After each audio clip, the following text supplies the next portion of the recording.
El problema ahí, como les decía, es que nosotros no disponemos de gravímetros, ¿no? Para avanzar un poco más en la parte aplicada.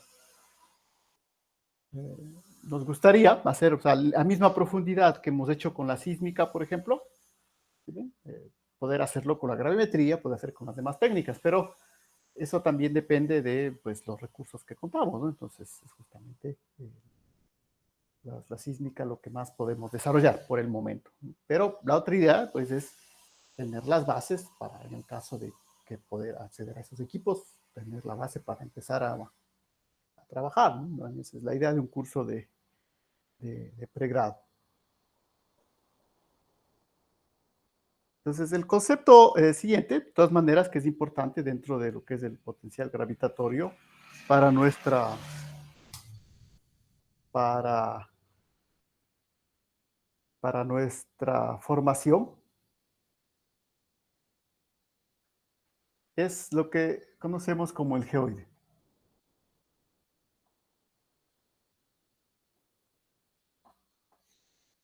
Sí, desde el punto de vista práctico es fundamental porque el geoide es el que nos permite definir la coordenada de altitud, ¿no?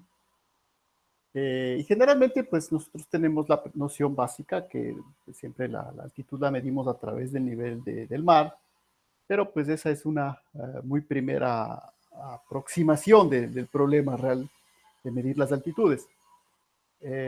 Para la latitud, longitud, pues no hay problema, ¿no? Tenemos unas referencias muy claras. Y obviamente la medición de altitud no tiene demasiadas complicaciones para ustedes, pues eh, generalmente cuando vamos al campo y queremos saber la altitud, utilizamos el GPS, ¿no? El GPS directamente nos da una altitud, ¿no? No tenemos que hacer el trabajo anterior a la tecnología GPS para poder ubicar una altitud, que es mucho más importante, ¿no? Bueno, yo por si acaso tampoco lo conocí, ¿no? Yo, en realidad, eh, desde que empecé a hacer trabajo en geociencias, pues ya había la tecnología GPS, ¿no? Entonces, siempre el trabajo anterior a cómo se medía la altitud antes de tener GPS, yo de manera práctica nunca lo hice, ¿no? Eh, de todas maneras, a pesar de que tenemos el automatismo del GPS que nos da ya la altitud, sí es importante luego tener claro respecto a qué medimos esa altitud, porque eh, tarde o temprano vamos a usar sobre todo softwares de, de referencia, ¿no? Cuando queramos hacer un modelamiento, presentar un modelo de nuestro terreno, ¿sí? Sea un modelo obtenido por varias técnicas, ¿no? Puede ser por técnicas geofísicas o por técnicas geomorfológicas. Queremos presentar un modelo, tenemos que presentar nuestra altitud, ¿no? Y pues debemos estar seguros de cómo medirla. Al principio puede parecer un problema simple, sí tiene una componente adicional que permite un poco ver la complicación de esta parte del campo gravitatorio, ¿no? Eh, creo que vale la pena, sí, yo creo que vale la pena comenzar mostrándoles precisamente el gráfico eh, para ver un poco cuál es el problema, ¿no? Que queremos resolver.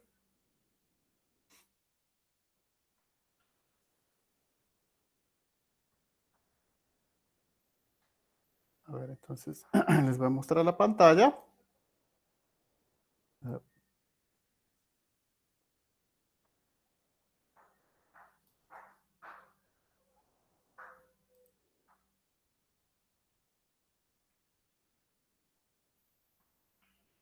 listo, entonces entiendo que están viendo este primer gráfico. Ah, perdón, estos son los anteriores.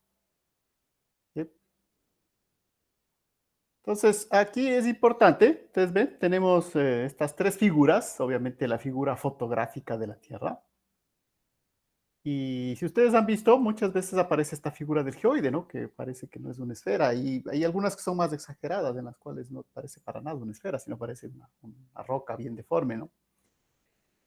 Y esa es la que nos interesa, el geoide, ¿no? ¿Cómo se encuentra, de dónde salió esta superficie de acá, del geoide?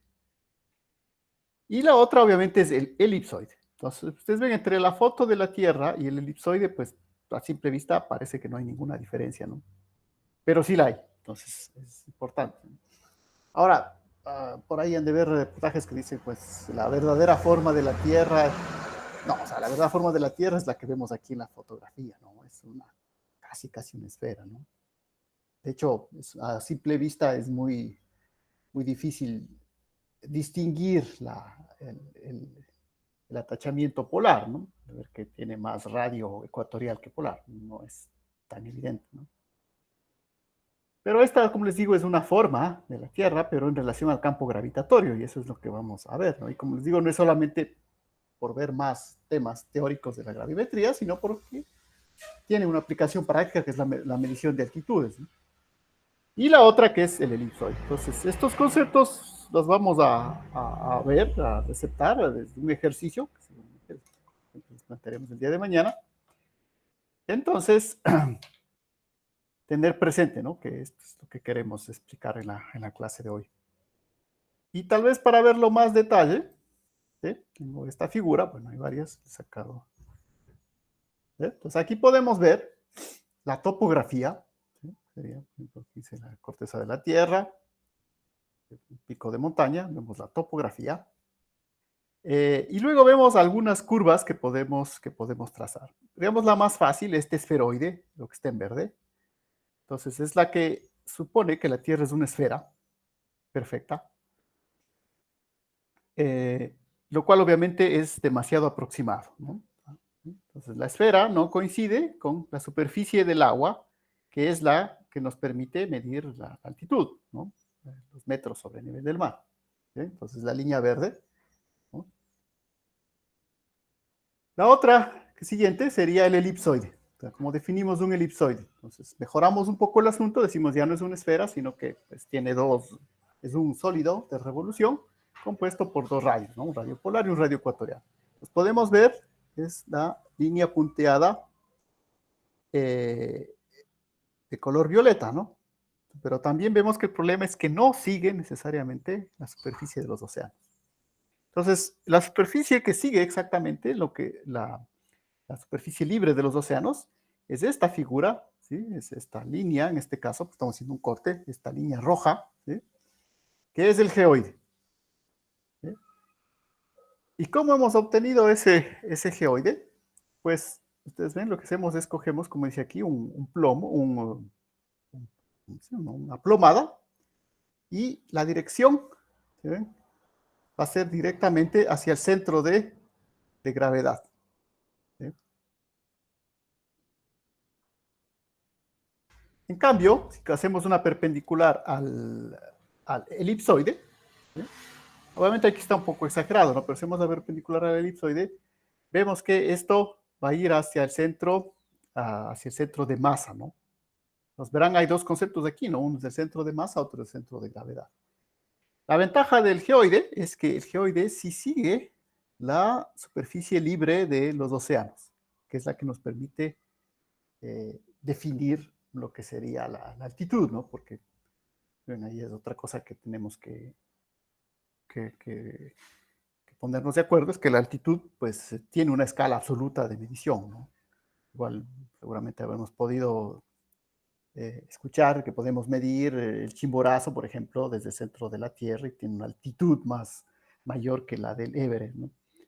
Pero bueno, esa es una apreciación, ¿no? O sea, no es una curiosidad, obviamente, ¿no? Pero si queremos hablar de altitud, pues nada, o sea, el Everest es la montaña más alta, porque la medición de la altitud se hace desde una referencia absoluta, que es el geoide. ¿Sí? No es cuestión de inventarse cualquier referencia. Igual, otra montaña famosa en ese es el volcán de Hawái, ¿no? Que en cambio es el más alto medido como estructura, ¿no? Desde la base del océano. Pues, ¿por qué escogemos esta como referencia? Pues, por una parte, porque es la superficie libre de los océanos, pero por otra, porque, si ven, se forma con la plomada, la línea vertical, que va desde la superficie hacia el centro de gravedad de la Tierra. ¿Sí? ¿Y por qué escogemos el centro de gravedad y no, como dice aquí, el centro geométrico, centro de masa? Porque obviamente el problema es que el centro de masa o el centro geométrico de la Tierra no es un punto exacto, ¿no? ¿Por qué? Porque no es sería un punto muy preciso si es que la Tierra fuese una superficie o un volumen muy geométrico, ¿no? Pero no lo es, tiene muchas imperfecciones. Y más que estas imperfecciones de la topografía, ¿verdad? Porque no, es que aquí hay unas montañas. No, en realidad las imperfecciones de la Tierra es debido a la distribución de las masas. ¿Eh? Porque recuerden que esto de las montañas, que está por acá, pues no es nada en comparación a la acumulación de masa que está debajo de las montañas, ¿no? Que es la raíz de las cordilleras. Entonces, esa acumulación de masas también define el geoide, ¿no? Porque obviamente la masa define la gravedad. Y obviamente no permite, si solamente cogeríamos eso como centro de masa o centro geométrico, no permite definir un punto exacto, ¿no? Y es por eso que escogemos como referencia algo que sí tiene un valor único, ¿no? Que es este centro de gravedad. Eso tiene una única solución. ¿Eh? El centro de masa, pues, es demasiado difuso para poderlo determinar, ¿no? Entonces, ese pequeño problema, generalmente nosotros ya no nos ponemos a reflexionar el momento que utilizamos el GPS para ver la altitud, simplemente nos da altitud. Pero, una vez más, a nivel de geofísica, de lo que están aprendiendo ustedes, pues esto tienen que tenerlo de manera muy precisa, ¿no? Y eso es lo que vamos a tratar, al menos las matemáticas iniciales, porque pues bueno, hay una parte que ya se hace demasiado extensa, pero al menos la parte inicial, entender de dónde al menos vienen las diversas aproximaciones que podemos dar a esto, porque una vez más, este gráfico, como les digo, a veces este del geoide, ustedes lo ven más o menos deforme, dependiendo, y pueden ver otras soluciones, y pueden ver que esto es cada vez más lejano a una esfera, ¿no? Eso obviamente ya van a ver, depende de la precisión que queramos alcanzar en la solución de nuestro problema. Déjeme encender esto.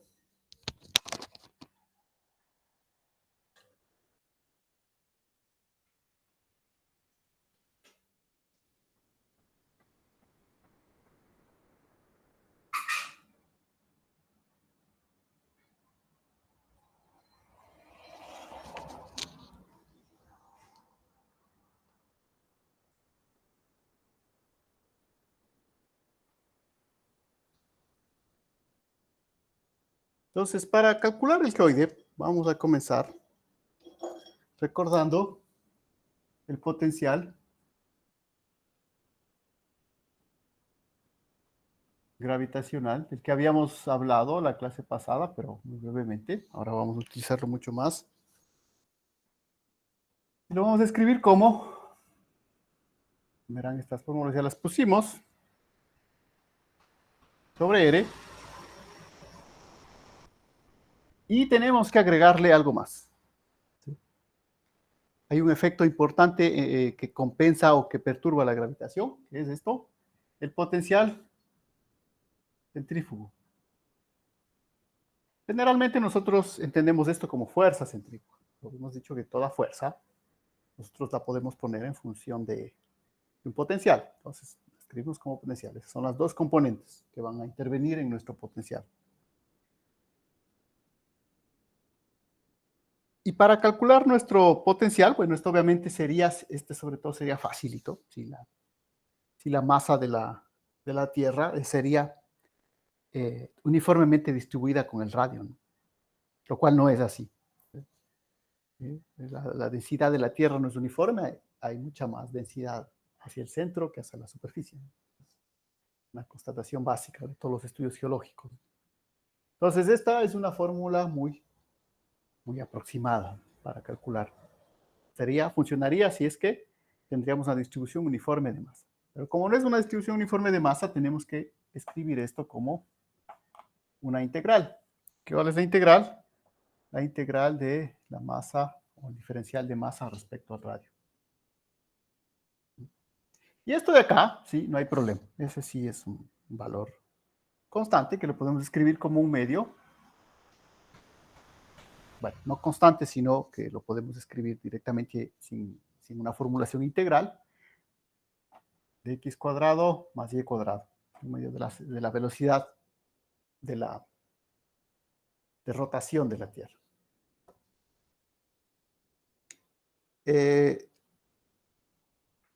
El problema entonces está en este integral de aquí.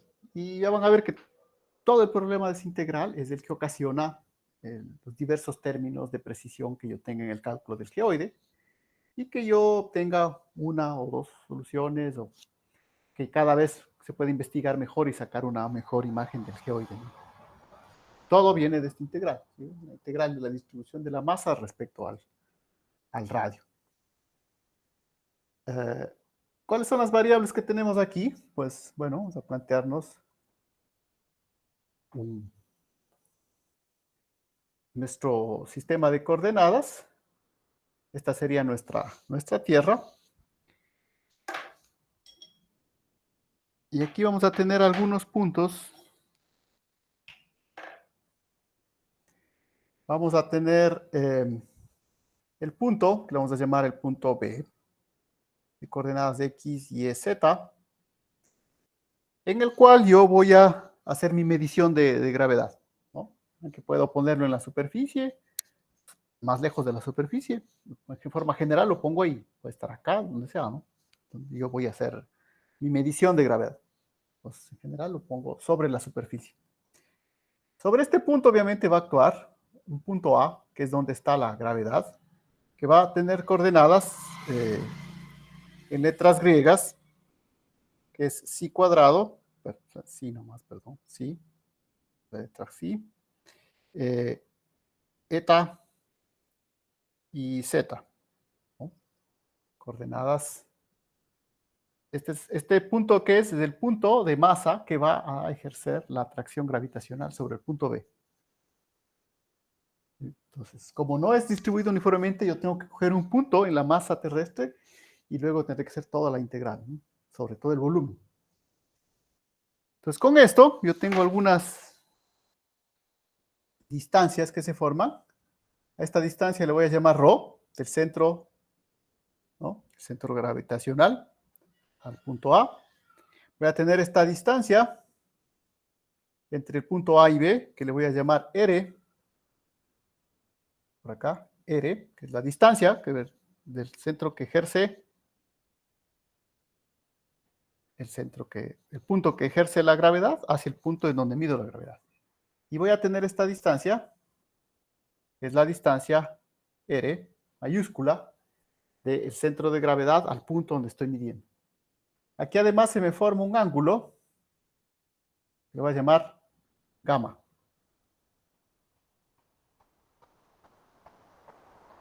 Y en este triángulo, ¿sí? En este triángulo, que voy a llamar OAB, yo voy a calcular R por el teorema del coseno, ¿no?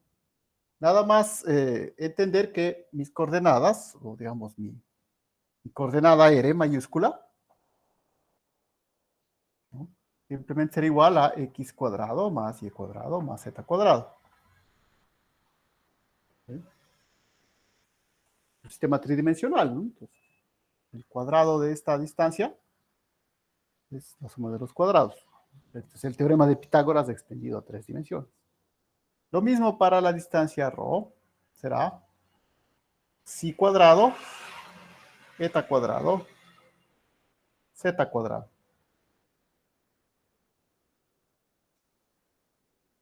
Y con esto yo puedo definir mi distancia r, ¿no? Que es esta r de acá. Puedo calcular por el teorema del coseno, r cuadrado es igual a r cuadrado más ρ cuadrado menos 2 r ρ coseno de gamma. Entonces verán por qué necesito el r, ¿no? Porque es el r el que aparece en la fórmula de la integral que luego tengo que resolver.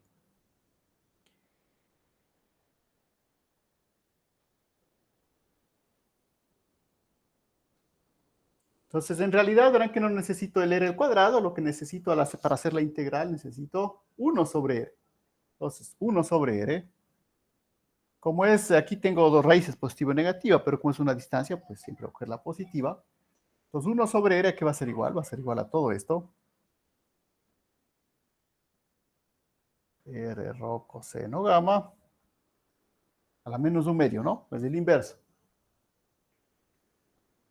Y luego yo tengo que hacer la integral sobre todo esta variable, ¿no?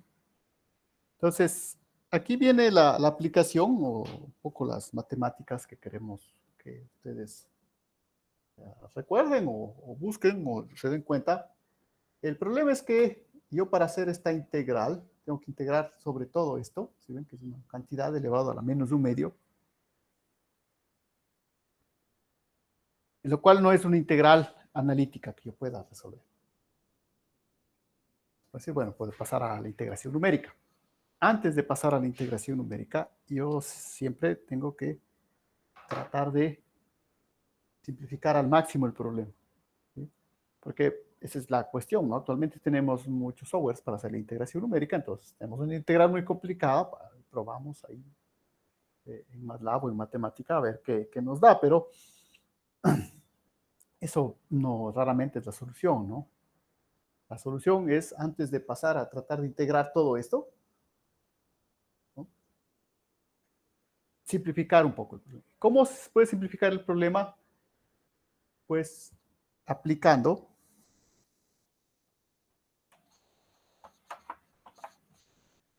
una herramienta que siempre digo, generalmente he visto que no se utiliza mucho, es la base de la formación de ingeniería, que es el desarrollo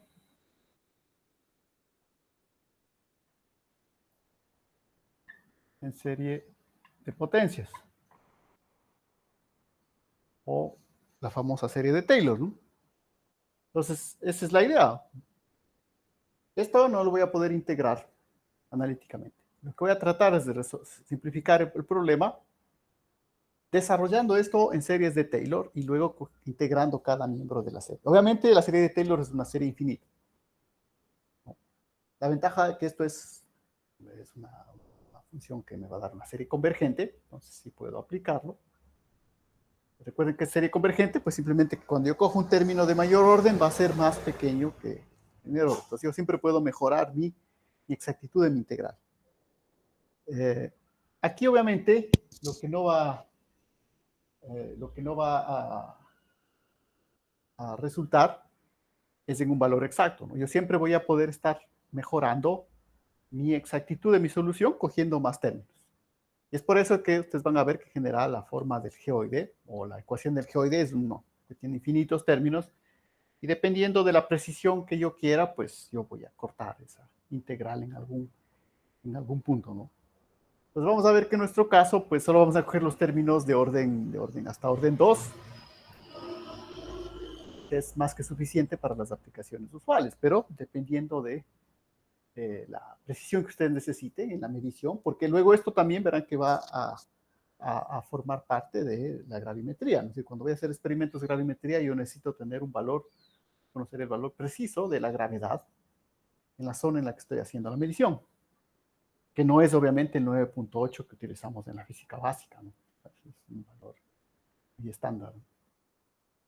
Entonces, para eso, yo voy a necesitar tener la ecuación del geoide y encontrar el valor de la gravedad para el sitio en el que estoy, ¿no? Y de acuerdo a la precisión que quiera, pues tomaré el número de términos. ¿Qué número de términos? Pues el número de términos de Taylor o serie de potencias. Entonces, aquí, pues digo, yo sé que generalmente han hecho muchas integrales en su trabajo de ciencias básicas.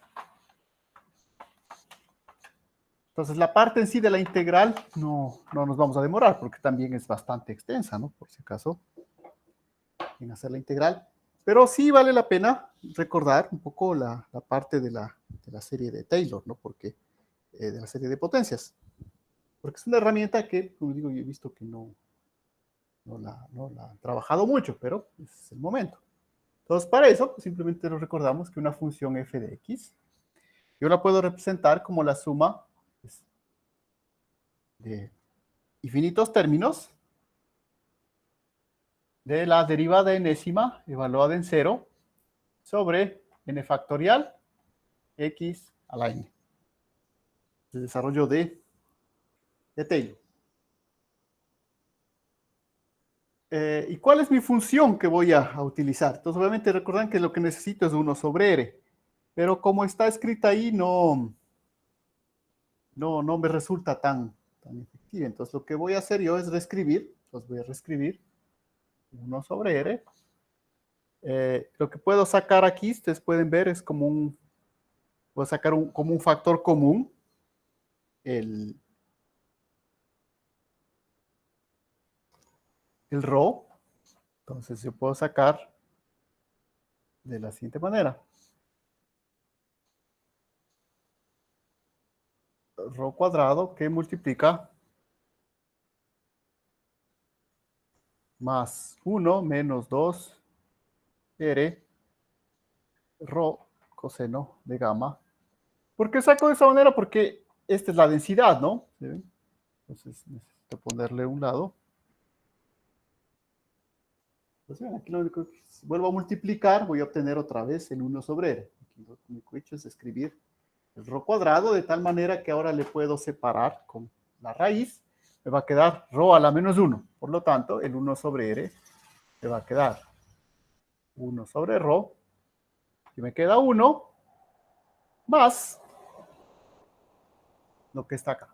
R rho al cuadrado menos 2 r rho coseno gamma. Todo esto a la menos 1/2. Y es esta función la que voy a tratar de desarrollar en series de Taylor. Ven, es esta que está acá. S1 más r cuadrado menos 2. La función que voy a escoger,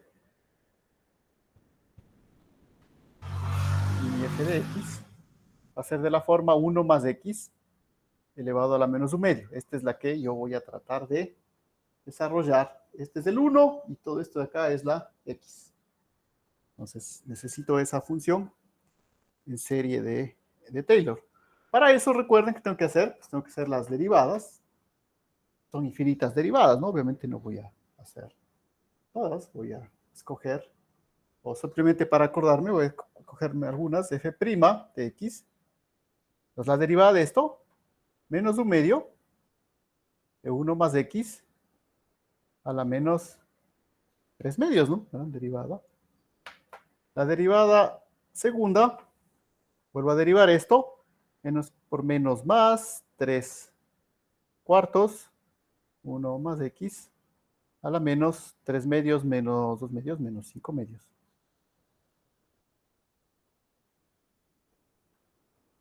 ¿Bien? Tengo la derivada de orden 0, la primera derivada, la segunda derivada, y ya podría pasar a la tercera derivada, ¿sí? Para tener 4 términos de la serie. Pero van a ver que ya con 3 términos es más que suficiente para la exactitud inicial que vamos a buscar, ¿no?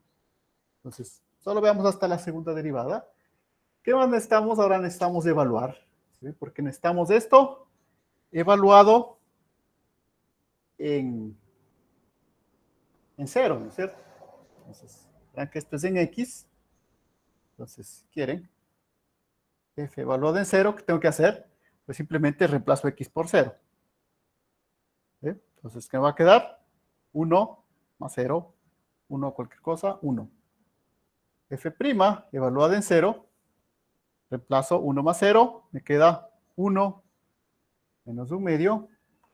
F segunda evaluada en 0, me queda esto, se hace 1, ¿no? Porque es 1, queda 3 cuartos. Pues ya tengo la derivada evaluada en 0 para mis 3 primeros términos. Una vez más, aquí es cuestión de coger los términos que necesite según exactitud. Pero para nuestra exactitud es suficiente estos 3 términos. Así que, bueno, le dejo la fórmula ahí. Esto, bueno, recordarán que es X. Luego lo volveremos a incorporar. Y ahora sí vamos a escribir nuestra serie de Taylor. Nuestra función f de x. F de x, entonces el primer término es el término de orden 0, es este. Me queda 1.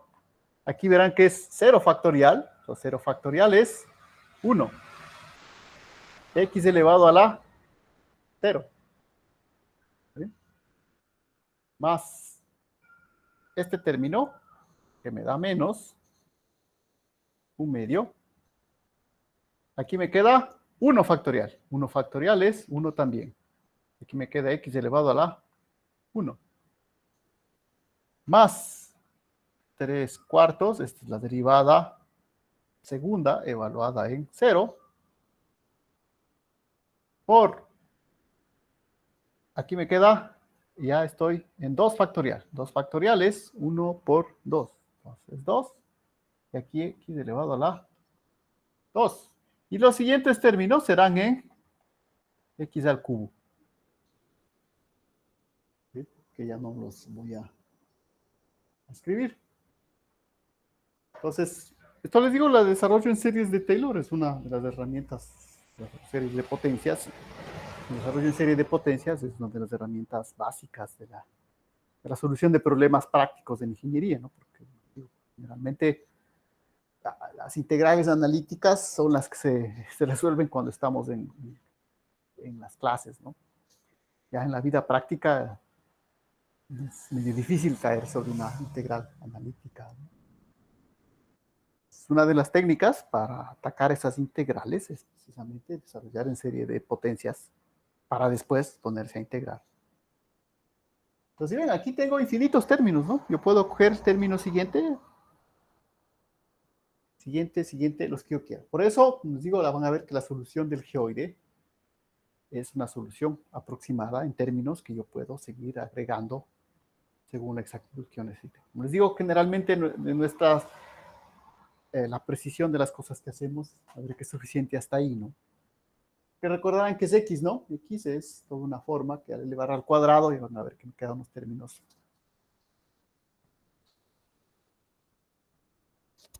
que es suficiente llegar hasta ahí. Pero no perder de vista que detrás de eso hay una integral con términos, hay una serie con términos infinitos. Entonces, ya tengo la serie de potencias. Es una herramienta que yo he visto que no practican mucho, ¿no? Y ahí, bueno, es más también por no sé, históricamente yo he visto que en la Universidad Ecuatoriana al menos siempre se pone mucho énfasis en la solución de integrales analíticas y muy poco énfasis en la solución de estas integrales por serie de Taylor. No quiere decir que no lo veamos, sí, y está esto en el siglo. Pero dentro de la práctica que se hace, generalmente se da mucho más peso a las integrales analíticas, ¿no? Es decir, todos los cambios de variables que se pueden hacer para llegar a integrar. ¿No? Y esto también es una herramienta fundamental, ¿no? La diferencia es que la integral analítica da esa seguridad de que es una solución exacta, ¿no? Matemáticamente. En cambio, esto es una aproximación, ¿sí?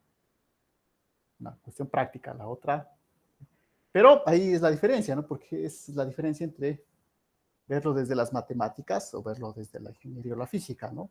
En la ingeniería o la física este tipo de soluciones son perfectamente válidas, porque cuando yo voy a hacer el experimento, pues simplemente en el experimento yo también tengo una exactitud, ¿no? No tengo exactitud infinita. Entonces, según lo que vaya a experimentar, yo sé hasta qué valor yo voy a cortar mi serie. Entonces, eso, digo, realmente van a topar, sobre todo ya cuando vean mucha más investigación aplicada, pues lean papers, van a ver que hay muchas integrales que la idea es aproximarlas por series de Taylor, ¿no? Ahora, no quita eso de que si hay una integral, no haya que buscar la solución analítica, ¿no? Generalmente, la primera idea, si es que hay. Entonces, recuerden que era igual nuestra x de lo que habíamos escrito hace un rato, ese 1 sobre r. Mi x había quedado como, bueno, le vuelvo a escribir para que se acuerdan, ¿no? Teníamos 1 sobre r, me queda 1 sobre rho. Ah, perdón, hace un rato, vale la pena corregir, me parece que hace un rato dije que rho es la densidad, no. En este caso no es una densidad, ¿no? Rho es una distancia, ¿no? Que recordan el gráfico que hicimos. No sé, ya me doy cuenta que dije densidad, no es una densidad. Es una distancia, es un radio, ¿no? Es el radio entre el centro de gravedad y el punto que genera la atracción gravitatoria. Entonces recuerden que ese 1 sobre r me quedaba de esta manera, sobre rho al cuadrado menos 2r rho coseno gamma. Esto ya teníamos hace un rato, ¿no? Nada más les vuelvo a escribir. Y recuerden que la función que habíamos escogido es 1 más x, elevado a la menos un medio. Por lo tanto, todo esto de acá es de x, ¿no? Si quieren, x es igual a r sobre r menos 2r rho coseno gamma. Esto es x.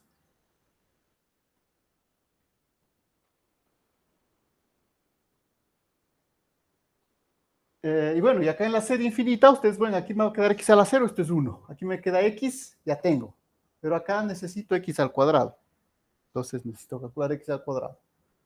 X al cuadrado, pues nada, simplemente trinomio cuadrado, cuadrado de la primera, menos doble producto del primero, ¿sí? Por el segundo, cubo, más el cuadrado de este.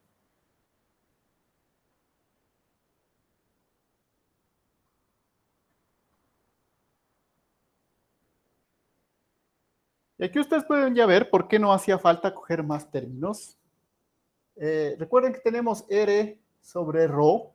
Entonces, si ustedes revisan ahí qué era R y qué era rho en el gráfico, la idea de esto es que este término es el que me va a dar el grado de aproximación que yo estoy buscando, ¿no? Entonces, mientras más grande coja estos términos de aquí, ¿sí? Yo obviamente voy a, a poder eliminar o buscar alguna aproximación. Entonces, miren, aquí ya tengo r sobre rho a la cuarta, r sobre rho al cubo, r sobre rho al cuadrado. Entonces, miren, acá justamente ya no quería los que tengan potencias cúbicas. Por lo tanto, yo de todo este cuadrado, yo puedo escribir esto como 4 r sobre rho al cuadrado coseno de gamma más unos términos que tengan r sobre rho al cubo. ¿Sí ven? Este ya tiene el cubo y este obviamente tiene la cuarta, ¿no? Entonces, todos ya están incluidos ahí. Aquí ya hago otro truncamiento de mi solución. ¿Por qué? Porque solamente quiero términos cuadráticos. Aquí ya tengo desde cubos, ¿no? Tengo este al cubo, este a la cuarta.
Se desconectó.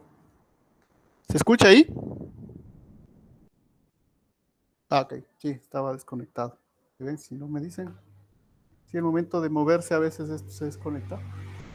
Bueno, entonces verán, ¿no? Les decía, he reemplazado mi x cuadrado y bueno, todos los términos en r sobre rho a potencia mayor al cubo que están dentro de mi rango de error.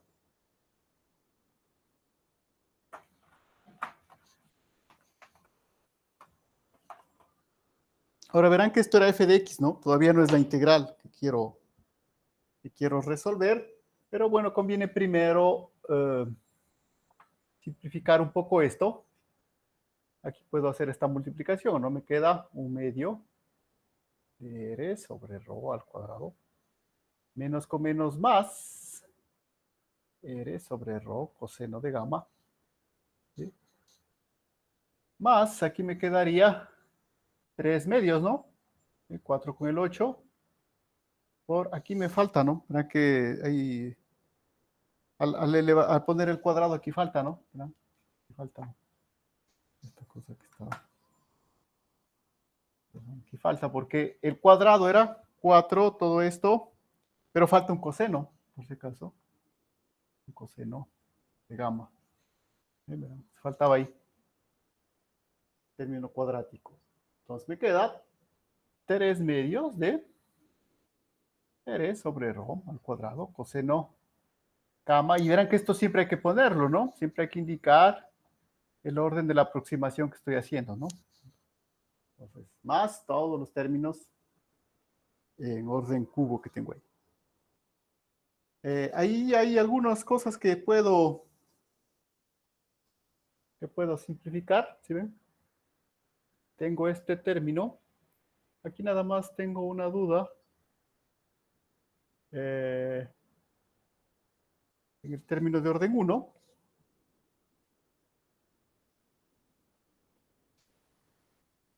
No, sí está bien. Tengo este coseno. No, sí está bien. Sí está bien. Más bien este término, el de orden 2, puedo agrupar. Fx es igual a 1 menos, voy a poner primero este, más r sobre rho coseno gamma, el término en orden 1. Y este r cuadrado más, aquí puedo escribirlo como 1/2 r rho al cuadrado, que multiplica, bien, estoy sacando este término, aquí era coseno cuadrado, ¿no? ¿Verán? Era, ¿no? Coseno cuadrado era ahí. Era el término al cuadrado, ¿se acuerdan? El para al cuadrado me daba coseno cuadrado. Queda coseno cuadrado de gamma 3, ¿no? Este 3 coseno cuadrado de gamma menos 1 más O de R,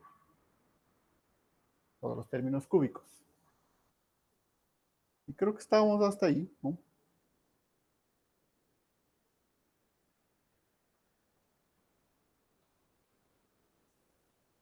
Entonces, eso verán que era f de x, ¿no? Pero recuerden que mi integral, lo que yo quería era 1 sobre r. Todavía el integrando. El integrando es lo que estoy simplificando, ¿no? De hecho, como les digo, no vamos a insistir en la integral, porque pues es interesante siempre revisarlo, ¿no? Por eso digo, preferí insistir sobre este proceso, que es el proceso de Taylor.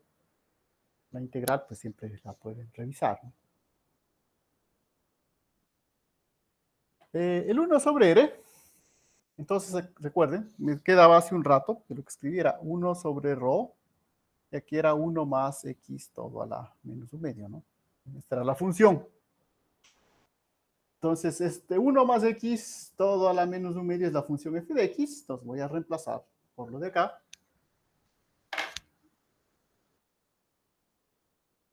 Finalmente, bueno, finalmente integrando, ¿no? Estoy simplificando el integrando, me queda, reemplazo con lo de acá, 1 más r sobre rho coseno de gamma más 1/2 r sobre rho cuadrado 3 coseno cuadrado gamma menos 1 más, aquí como siempre, ¿no? Verán cuando ya estoy, bueno, vamos a poner acá todavía, ¿no? Más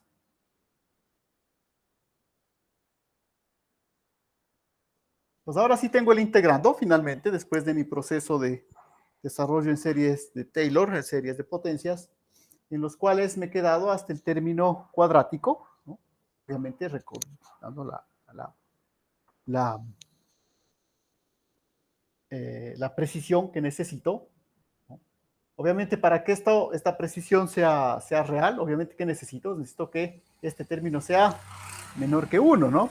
Para que cada vez que yo escoja un término siguiente, este término sea cada vez más pequeño, ¿no? Y bueno, esto es lo que hay que integrar, ¿no? En la fórmula original. Entonces recuerden que la integral era la integral de m sobre r. Ahora, esa integral también es interesante.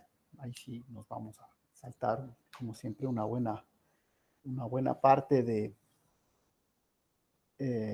proceso, porque todavía necesitamos llegar a las fórmulas prácticas. Recuerden que el ejercicio que les voy a pedir que hagan ya es evidentemente práctico, que hagan mañana, ¿no? Así que, sí, como siempre, ¿no? La idea, ya saben, de nuestro curso, ¿no? No solamente vemos las fórmulas, sino que pues hacemos un poco del proceso de desarrollo de esas fórmulas. Entonces aquí pues podríamos hacer dos cosas, ¿no? Una, decir, miren, el deseo de series de Taylor me da esto, integremos. Estamos desintegrados. Otra, como es la que he preferido yo, si miren, hemos hecho el desarrollo de series de Taylor, ahora hay que integrar esto, ¿no? Insisto una vez más, yo siempre prefiero hacer esto, aquí esta parte, para recordarles y mostrarles la importancia del desarrollo en serie de potencias dentro del ámbito de la ciencia en general, ¿no? Porque en realidad verán, las integrales están en varias ramas de la ciencia y siempre vamos a tener que hacer una integral. Entonces, esa integral no la vamos a hacer porque de lo que lleguemos ya van a ver que todavía nos quedamos un poco lejos de lo que queremos llegar finalmente.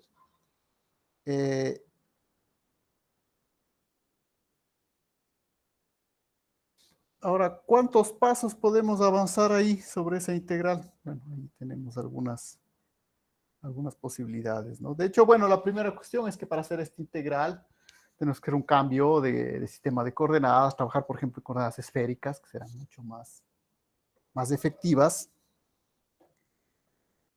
para llegar al valor de nuestro potencial, ¿no? El momento en que hacemos ese cambio de coordenadas, igual van a aparecer otras variables, como por ejemplo, vamos a ver que este gamma que tenemos ahí, que es un ángulo, ¿sí? Recuerden, es un ángulo, lo podemos escribir en función de la latitud y la longitud geográficas, por ejemplo.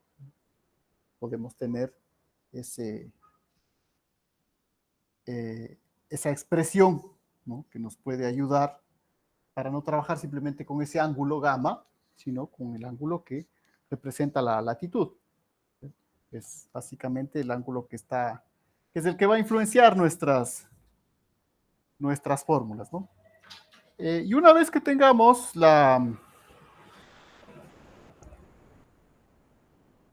el potencial, ¿sí?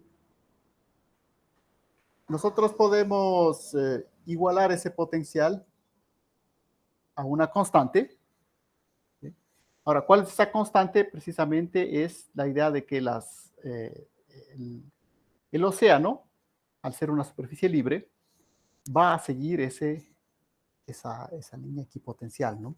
Entonces, ese concepto, siempre hay que insistirlo al menos, es que el geoide,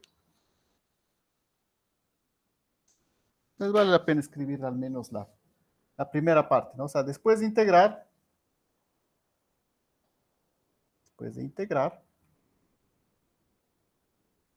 el potencial, me queda algo como lo siguiente, ¿no?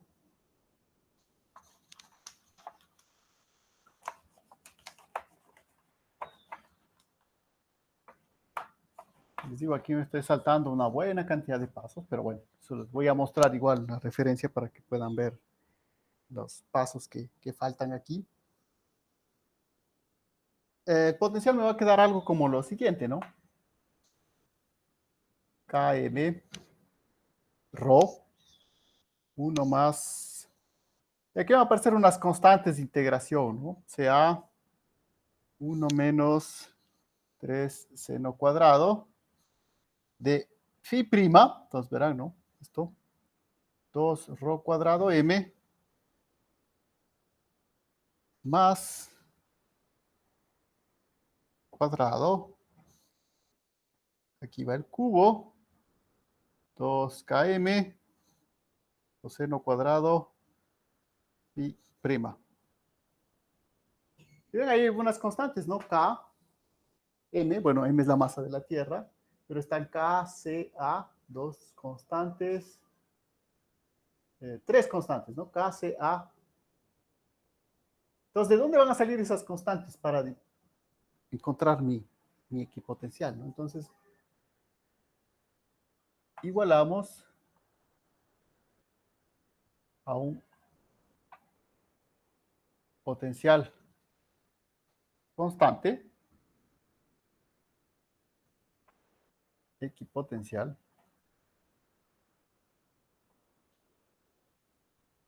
que coincide con la superficie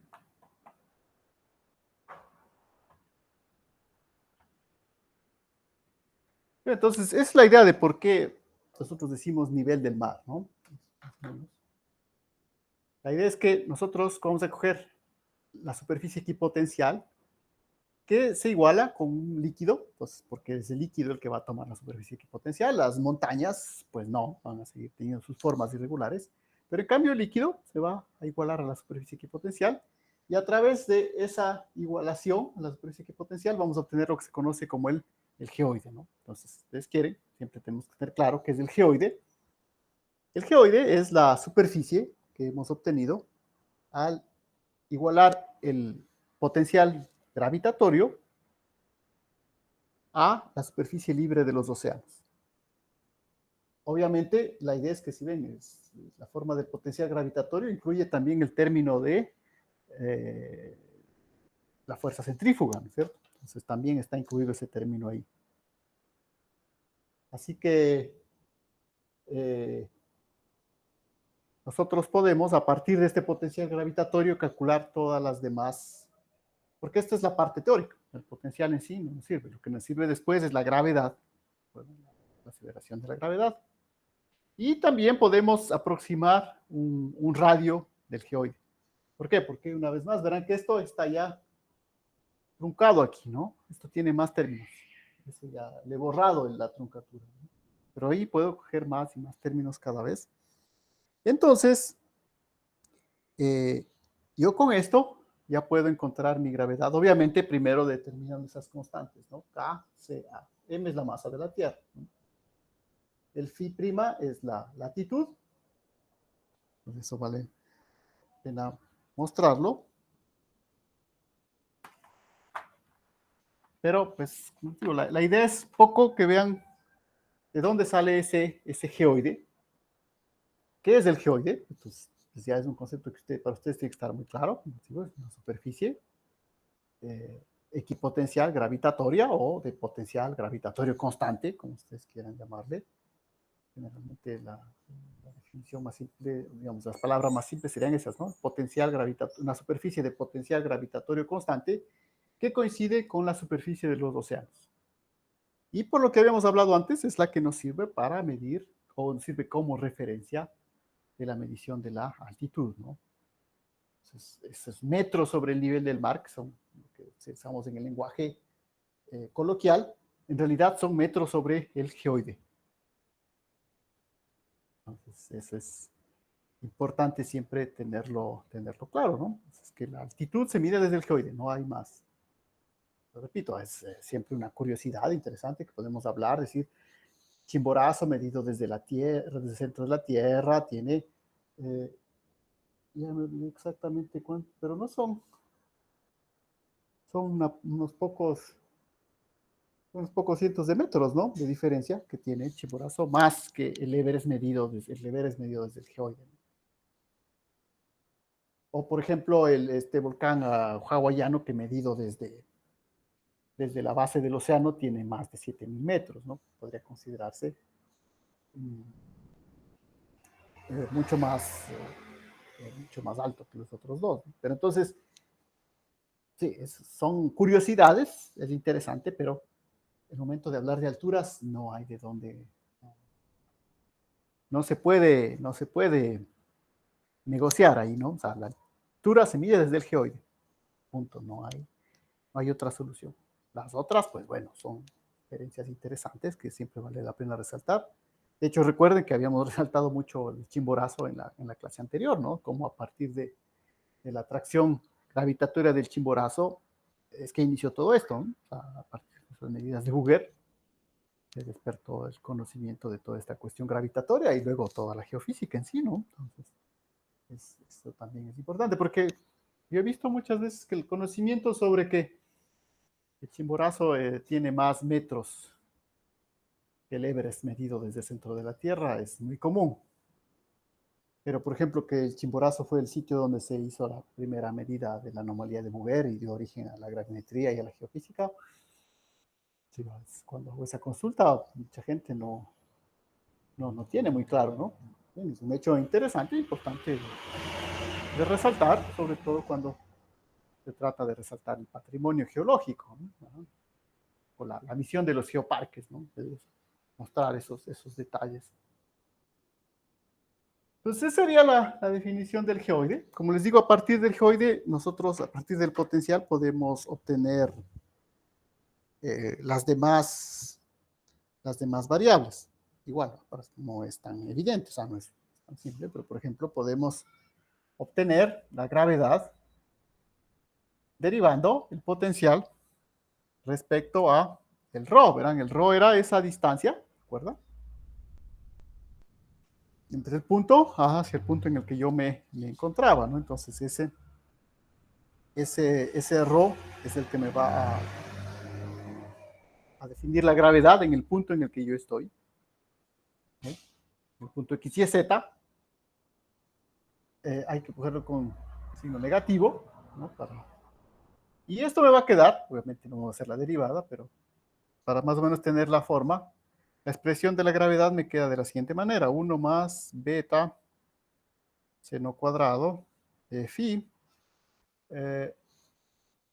Sí, acá no lo va a poner phi prima, ¿no? Es un poco una anotación. Ya vamos a ver qué es la latitud, ¿no? Phi menos un coeficiente beta 1 seno cuadrado de 2 phi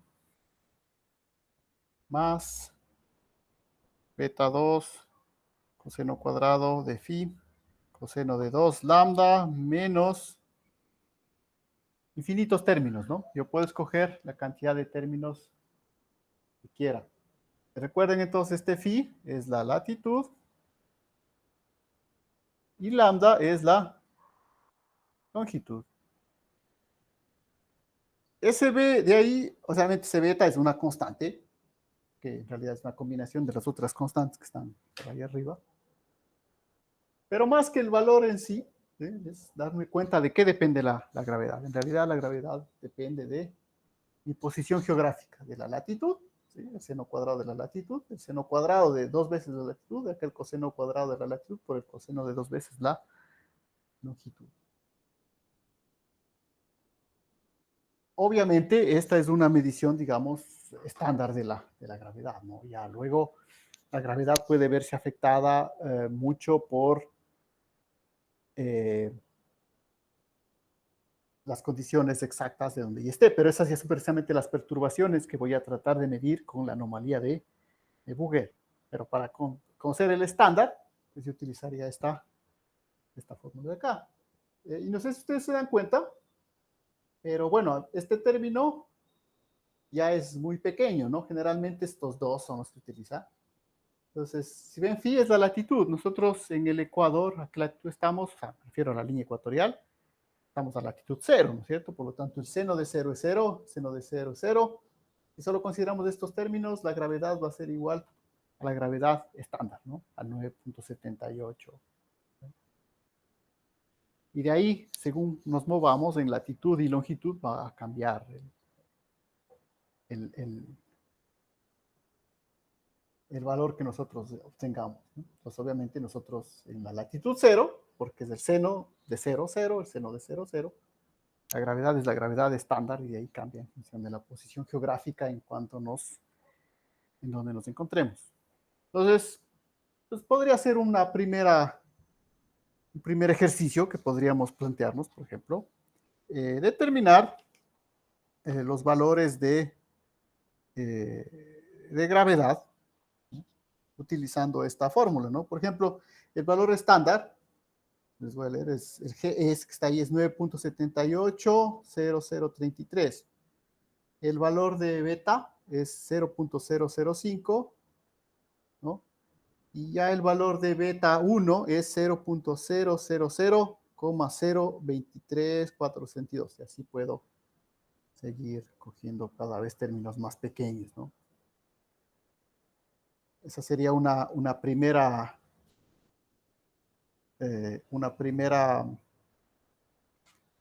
primer ejercicio que podríamos plantearnos, ¿no? Determinar los valores de la gravedad. Antes de olvidarme, obviamente, vale la pena la referencia. Bueno, aquí hay algunos libros que podemos utilizar para ver estos desarrollos. De todas maneras, esta parte al menos sí está en un libro que ya lo conocimos en el curso de geodinámica.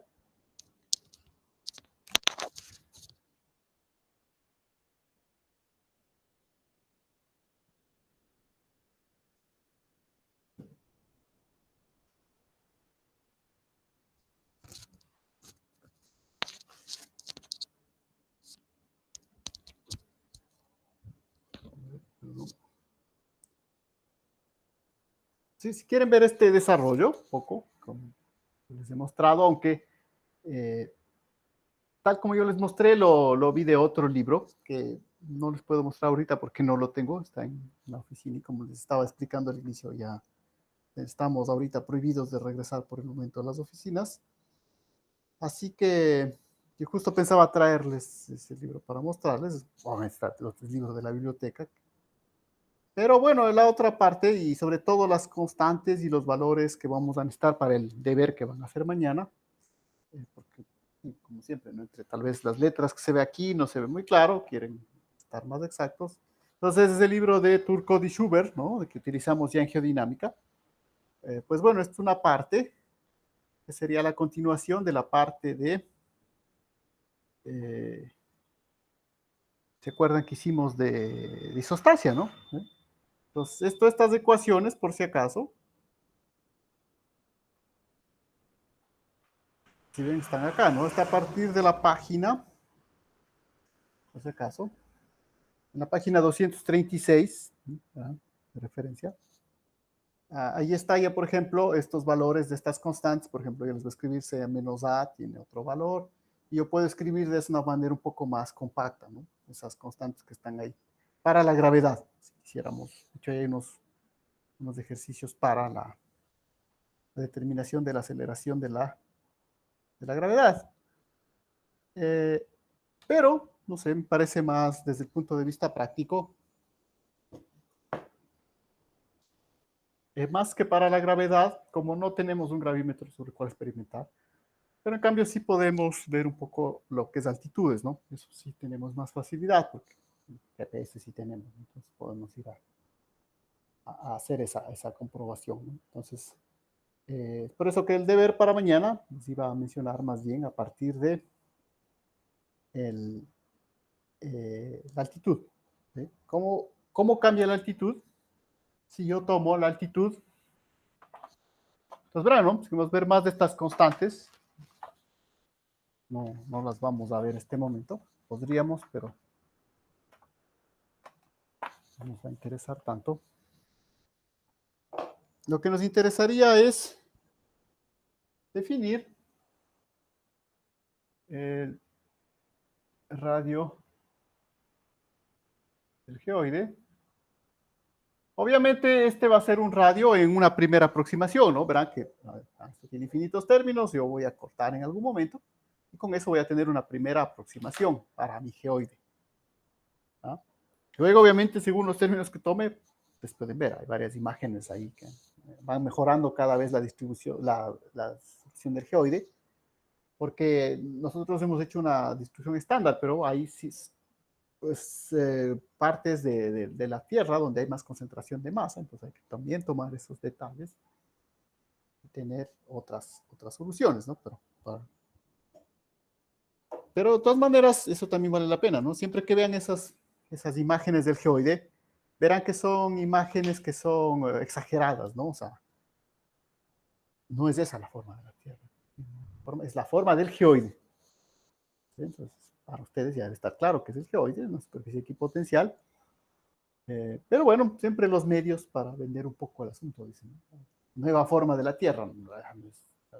Es, forma de la Tierra es la que vemos en las fotografías que toman los satélites, ¿no?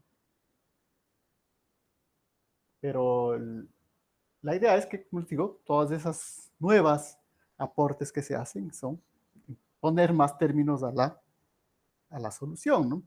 Entonces, este rayo del geoide, nosotros con todas estas simplificaciones, lo podemos encontrar como,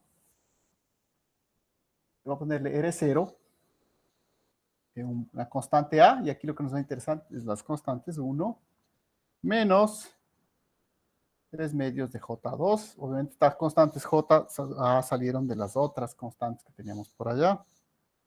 Un medio de A cuadrado, omega cuadrado, M. Y en realidad todo va a depender en primer grado del seno cuadrado de phi, ¿no? Quedarme solo con los dos primeros términos. Entonces, ¿qué es cada una de esas cosas que está ahí? Entonces, phi es la latitud, medida en grados, ¿no? Entonces, mido en la latitud, saco el seno, elevo al cuadrado. Entonces, verán que estas fórmulas ya es importante que se les aclare porque sobre esto va a ser el deber. Entonces, verán, si está algún término que no está claro, de todas maneras, les digo, por ejemplo, esta fórmula está, si es que hay dudas, en la página 238, ¿no? Es la fórmula 5.62, por si acaso, el libro de Schubert. Por si hay dudas luego, este J2 es una manera de llamar a una constante. Pero sí es importante para nosotros estos valores ahorita. J2 es igual, digo, les voy a poner aquí para que luego también vayan a ver en el libro si tienen dudas, ¿no? Porque ahora van a hacer una prueba, el deber de mañana va a ser un cálculo numérico con la calculadora, ¿no? Tienen que obtener el resultado exacto, ¿no? Entonces, por eso, una atención sobre estos valores.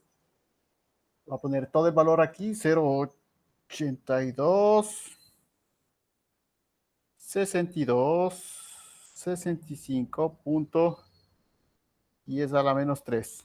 Una constante, ¿no? La constante J2. Todo esto de acá es una constante. A cuadrado, omega cuadrado, de m. Bueno, omega ya saben, ¿no? La velocidad angular de rotación de la Tierra. El G, la constante gravitacional, m, la masa de la Tierra. Ah, ya vamos a ver qué es, porque también aparece acá, ¿no? ¿Verdad? Pero todo eso es una constante que vale 3.46139 por 10 a la menos 3.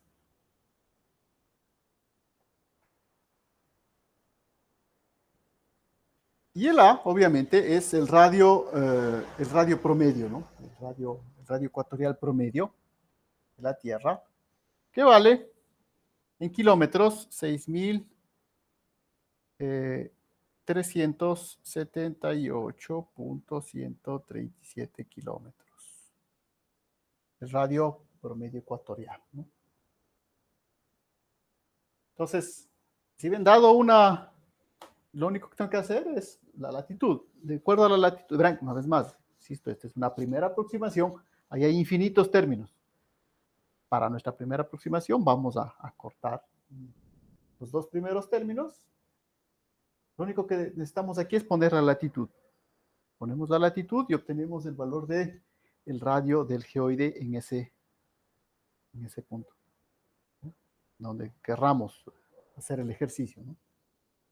Entonces, verán, por favor, ¿están claros estos estos valores, la ecuación, igual como les digo, les doy la referencia para que luego, si es que hay dudas, puedan también ver la referencia, verán que es parte también de la formación, ¿no? Va, por cierto, también estas integrales, justamente que les digo que nos estamos saltando, pues están ahí, ¿no? Puestas por si acaso en el libro de Schubert, que van a ver que si requiere algún trabajo, ¿no? No son dos pasos, por si acaso. Entonces, este es el radio del geoide, ¿sí?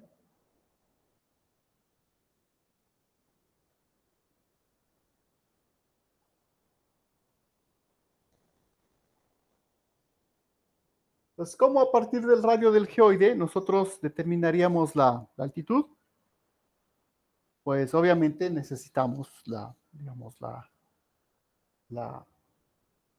el radio del geoide a una latitud similar que esté en la parte de los océanos, ¿no? Pero generalmente ese es un trabajo que es lo que hacen sus GPS automáticamente, ¿no? En realidad lo que hacen es, obtienen el radio del geoide, ¿no? Los GPS directamente, ¿no? Tienen el radio del geoide, nada más que ya les dan de una vez ya la resta sobre la superficie y por lo tanto les informan eso en forma de altitud, ¿no? Pero en realidad el verdadero cálculo es este, ¿no? Es saber el radio del geoide en el punto en el que yo me encuentro. Entonces, este es un valor, ¿no? El radio del geoide, que tiene su complicación, aunque hemos visto que hemos cortado una parte de la serie.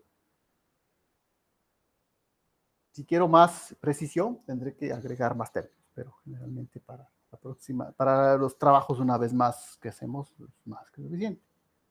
De todas maneras, si tenemos el geoide, recuerden que también tenemos otro sistema de referencias que nos puede ser útil, sobre todo cuando vamos a hacer modelamiento numérico. ¿Por qué? Porque pues a veces es suficiente con el elipsoide, ¿sí? eh, para la precisión que vamos a buscar. Entonces, este es el geoide. Y para ir terminando, ya igual, nuestra clase, lo otro que necesitamos es el elipsoide.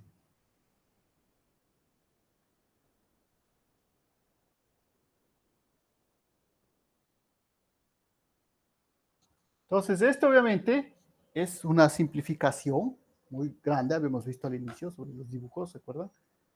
De lo que es nuestra verdadera sistema de referencia, pero van a ver que puede servir a veces en función de la diferencia que podamos obtener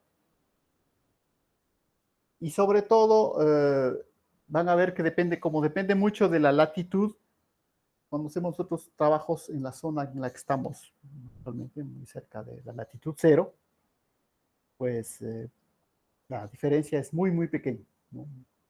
Verán que por si acaso el primero, el resultado original da en kilómetros, ¿no? Entonces, se me olvidó mostrarles.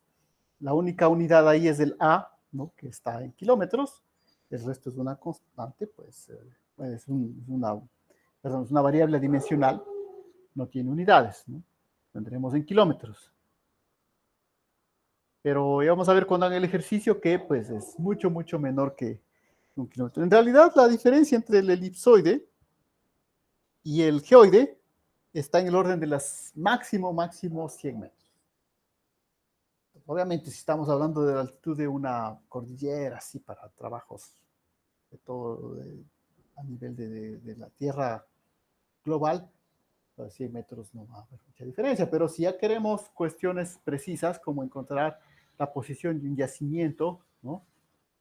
Pues no, o sea, 100 metros de profundidad sí es un error enorme, ¿no? O sea, saber que tengo que perforar 100 metros más o menos para llegar a un yacimiento mineral,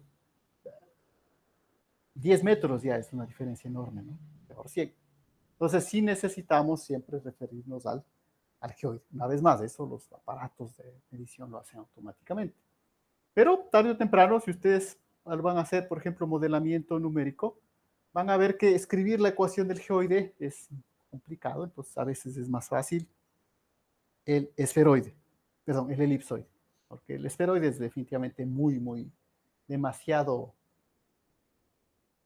demasiado aproximado. Pero un elipsoide sí es una buena aproximación. Entonces el elipsoide, la única diferencia es que tiene un radio polar y un radio ecuatorial. Y nada más, no tiene esas otras dependencias, ¿no? Es una solución puramente geométrica. Por lo tanto, al ser pura geometría, es más fácil de manipular numéricamente, hacer otras ecuaciones. Y eso igual podríamos ponernos a plantear, es la ecuación de un esferoide, de un elipsoide, de un volumen, que ustedes lo han visto. Pero bueno, no creo que nos haga falta, sino más bien el elipsoide. Entonces, RE es A, me va a quedar de esta manera. En lugar de expresar con los radios polar y ecuatorial, se expresa con una magnitud que es la F, que vamos a ver qué es, 2F menos F cuadrado, 1 menos F cuadrado. Y acá también aparece un seno cuadrado de pi. Y todo esto elevado a la menos un medio. Por si acaso también voy a ir viendo, sí, menos un medio. Entonces, ¿qué es esto? Bueno, el A, ya vimos, es el radio medio ecuatorial, del mismo de hace un rato. Lo único que cambia aquí es este valor F, que me queda 1 sobre 298.25 722. Este F es lo que se conoce como la elipticidad, ¿no? Y por si acaso es A menos C sobre A, donde C es el radio polar y A es el radio ecuatorial, ¿no? Nada más que se escribe de esta manera. Entonces, la idea del ejercicio de mañana, ya para ir terminando la clase de hoy, la idea del ejercicio de mañana es que yo les daré un sitio en donde calcularán el radio del elipsoide de referencia y el radio del geoide y encontrarán la diferencia entre los dos para ver cuánto mismo se diferencian, ¿no? Si es mucho o poco. Como les digo, todo depende en primera aproximación de la latitud. Entonces, obviamente, dependerá de la latitud a la que nos encontremos. Si es que estamos a latitud cero, si estamos en la línea ecuatorial, es exactamente el mismo. ¿Por qué? Porque aquí esto es cero, ¿no? Entonces el seno de cero es cero. Me queda que el radio del elipsoide es A. Lo mismo si revisan en la fórmula del geoide que ya borré, también estaba el seno de seno cuadrado de la latitud. El seno cuadrado de la latitud es cero, todo eso multiplico por cero, el radio del geoide es A, es el mismo radio ecuatorial, ¿no? Entonces, si pongo en latitud cero, no voy a tener ninguna diferencia. La idea será poner otra latitud para poder cuantificar la diferencia, que desde ya les digo será bastante pequeña. Entonces, generalmente no vale la pena expresar esa diferencia en kilómetros, ¿no? Porque va a ser muy pequeña. Expresarle en las unidades adecuadas para los procesos de medición. Pues con eso terminaríamos la parte de todo lo que es la gravimetría. Tenemos estas dos etapas que hemos hecho. El día miércoles pasaríamos ya a las siguientes técnicas que debemos analizar, ¿no? Saben, pues aquí ya no podemos quedarnos tanto tiempo como les gustaría en cada una de ellas, pero al menos, digo, la idea general de qué es lo que expresan, qué es lo que podemos nosotros medir, para que luego, pues, tengamos la posibilidad de aplicar esto, pues podamos hacer. Eso, entonces, si no hay más inquietudes, les repito, verán, si quieren las fórmulas están ahí en el libro de Schubert para que puedan revisar todos estos valores por si acaso no se alcanzan a ver bien en la pizarra, etcétera, etcétera, ¿no? Por ejemplo, nada más por revisar el F, ¿no? Dice 1.298, 25.7222, ¿no? ¿Sí? Es el mismo. Pero siempre puede haber algún algún detalle que pueda generar dudas, los pueden ver en el libro de Schur.